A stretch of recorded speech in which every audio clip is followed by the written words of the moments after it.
মানুষ বানাইছি উত্তম সুরত দিয়া, তুই মানুষ থাইকা রাতা হইছস কি লেগে চুলটি কাটবি কত কালে কাটতে বাড়িতে গেছে, তার মা তার 100 টাকা দিছে, এই যে কাটতে আইছে অর্ধেক কাটা পুরা হয় না, মানে আরেক কাটিং দিছে, আবার 100 দিছে, আরেক কাটিং দিছে, এটা পুরা কাটিং দেয় না, এটা নিজের মতো কাটিং।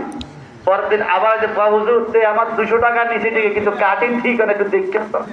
আজকে আবার এটা কি কাটিং বুঝে না, এই বিদ্রিদি কাটি উপর দিয়ে না গম গাছের মতো মাথা হালাই, এটা কি কাটিং জানি তো। আমি আজকে মোস্তফা দিয়ে কাটিং লে মোস্তফা দপ্তরিয়ে দিই, এই কেসিটা লয়ে এমন ফোঁস দিছি, পরের দিন এতে কামাই কথা বুঝছেন।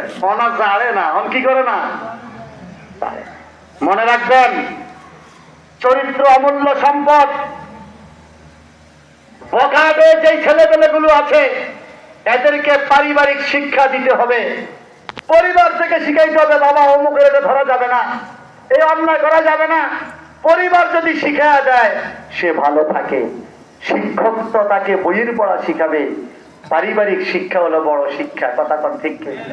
কিন্তু আমরা পারিবারিক শিক্ষা দিতে আমাদের বাচ্চাদেরকে ফেল করছি। আল্লাহ তুমি আমাদেরকে পাস করার তৌফিক দাও।